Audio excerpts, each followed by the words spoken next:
सुप्रभात बच्चों। हमने वसंत का पहला पाठ पढ़ लिया है और आपको समझ भी आ गई है। अच्छा बताइए बेटा, आपकी फैमिली में कौन कौन रहता है? चलो मैं ही बता देती हूँ। आपकी फैमिली में मम्मी पापा बहन भाई दादा दादी चाचा चाची ये आपकी फैमिली में रहते हैं। पर कुछ बच्चों के साथ दादा या दादी रहते होंगे तो कुछ बच्चों के पास नहीं। पर दादा दादी का प्यार तो तुम्हें पता ही होगा, वे अपने पोते और पोतियों को अपने बच्चों से भी ज़्यादा प्यार करते हैं। ऐसी एक कहानी जो दादी माँ पर आधारित है मैं तुम्हें सुनाऊंगी। ध्यान से सुनना, क्योंकि आज हमारी वसंत की पुस्तक का पाठ दूसरा दादी माँ की कहानी पर आधारित है, जिनके लेखक शिव प्रसाद सिंह जी हैं। कौन है बेटा इनके लेखक? शिव प्रसाद सिंह जी हैं। लेखक ने ही अपनी जीवनी लिखी है। मैं आपको पहले दादी माँ का सार बताऊंगी, फिर हम इस पाठ को पढ़ेंगे। ध्यान से सुनेंगे बेटा, इस कहानी में क्या बताया गया है और लेखक ने अपने बारे में क्या क्या और दादी माँ के से कितना प्यार है वो सब इस कहानी में बताया है। देखिए, लेखक जब अपने गांव के घर को याद करता है तो सबसे पहले उसे दादी माँ बहुत याद आती है, क्योंकि दादी माँ से उनका बहुत ज़्यादा लगाव था। जैसे ही अचानक उनकी मृत्यु की खबर सुनी तो वह आश्चर्यचकित हो गए और उनकी आंखों के सामने बचपन से लेकर अब तक दादी के साथ जो उन्होंने समय बिताया था वो हर लम्हा उसे याद आने लगा। लेखक कवार के दिन थे जब चारों ओर पानी ही भरा रहता था। इस मौसम में झाग वाला पानी से भरे तालाब में कूद कर नहाना बच्चों को अच्छा लगता था। इसी पानी में एक दो बार नहा लेने पर लेखक जब बीमार पड़ गए थे तब दादी दिन रात उसकी चारपाई के पास बैठी रहती थी और उनके हाथ पैर छूकर बुखार का अनुमान करती कि उसे कितना बुखार है। उस पे पंखा झलती, लेप करती और बीमारी दूर करने के लिए अनेक प्रकार के भोजन बनाती थी। आपको भी अगर बुखार हो जाता है तो दादी आपको इसी तरह से ही प्यार करती होगी। उन्हें गांव के 50 किस्म की दवाइयों का नाम भी याद था। किन्हें? उनकी दादी को। गांव में जब कोई बीमार पड़ जाता था तो वे सभी दवाई लेने उसकी दादी के पास ही आया करते थे। लेखक के जब बड़े भाई की शादी तय हुई तो दादी माँ उत्साह देखते बनता था, यानी कि दादी माँ को इतना उत्साह था कि वो फूले नहीं समाई थी।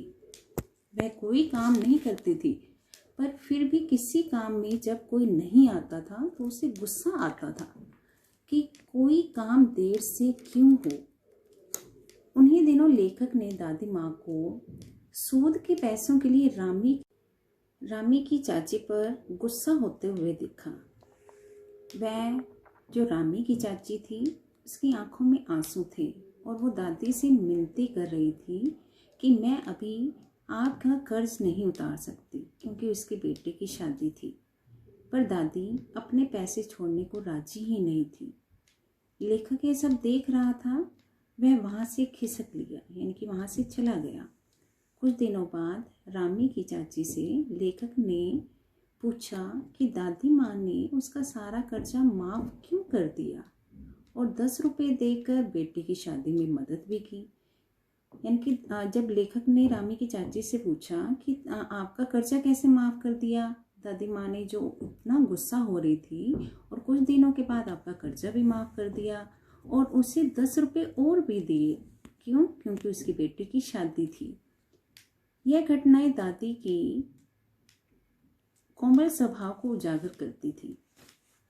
लेखक उनका लाडला बच्चा था और उसे लगता था कि किसी प्रकार का भी अपराध वो दादी माँ की छाया में खड़े हो जाने से अभ्यदान मिल जाएगा।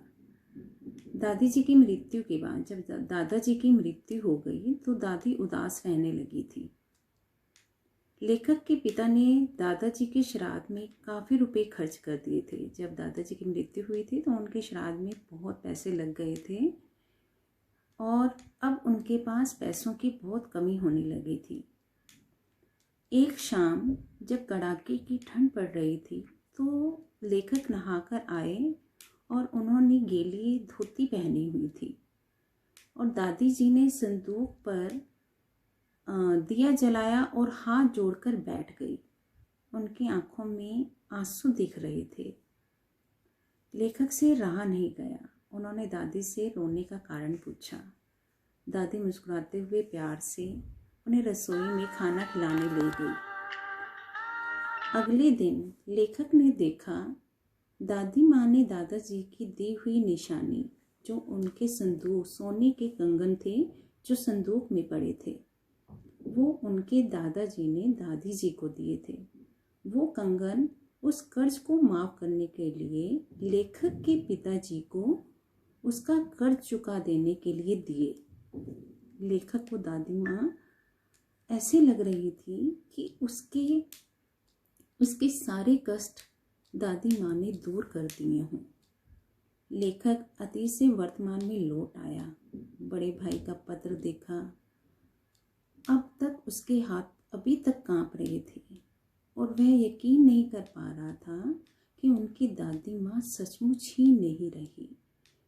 यानी कि जब दादी माँ नहीं रहती तो क्या महसूस होता है, वो कुछ भी नहीं समझ पा रहा था कि ये क्या हो गया। उसी दादी माँ की सारी बातें, अपने वर्तमान वाली बातें सब याद आने लगी।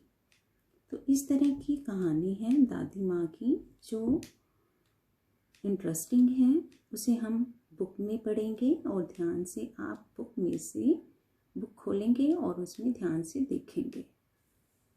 देखिए बेटा, कमजोरी ही है अपनी, पर सच तो यह है कि जरा सी कठिनाई पड़ते, बीसों गर्मी बरसात और बसंत देखने के बाद भी मेरा मन सदा नहीं तो प्राय अनमना सा हो जाता है। अनमना माने बेचैन सा या दुखी होने लगता है।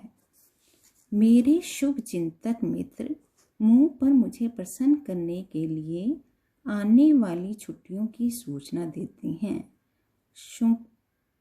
और पीठ पीछे मुझे कमजोर और जरा सी प्रतिकूलता से घबराने वाला कहकर मेरा मजाक उड़ाते हैं। प्रतिकूलता माने विपरीत स्थिति से घबराने वाला कहकर मेरा मजाक उड़ाते हैं।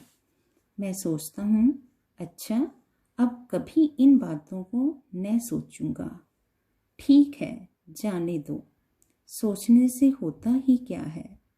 पर बरबस मेरी आंखों के सामने शरद की शीत किरणों के समान स्वच्छ शीतल किसी की धुंधली छाया नाच उठती है। मेरी आंखों के सामने शरद में होता है जाड़े की, शीत में होता है ठंडी, जाड़े की ठंडी किरणों के समान, स्वच्छ में साफ, शीतल में ठंडक, ठंडक किसी की धुंधली का मतलब होता है अस्पष्ट छाया नाच उठती है। मुझे लगता है जैसे कवार के दिन आ गए हैं। कवार एक महीना होता है, उसे कवार के दिन एक महीने को कहते हैं। मेरे गांव के चारों ओर पानी ही पानी हिलोरे ले रहा है। दूर के सिवान से बहकर आए हुए मोथा और साई की अधगली घासें, सिवान में होता है सीमा से बहकर, अधगली होता है आधी गली हुई घासें जो बिल्कुल गल जाती हैं, वो घासें, गेहूरी और बन प्याज की जड़ें तथा नाना प्रकार की बरसाती घासों के बीच सूरज की गर्मी में खौलते हुए पानी में सड़क एक विचित्र गंध छोड़ रहे हैं। यानी कि बहुत ही विचित्र मैंने होता है अजीब सी गंध, यानी कि बदबू छोड़ रहे हैं।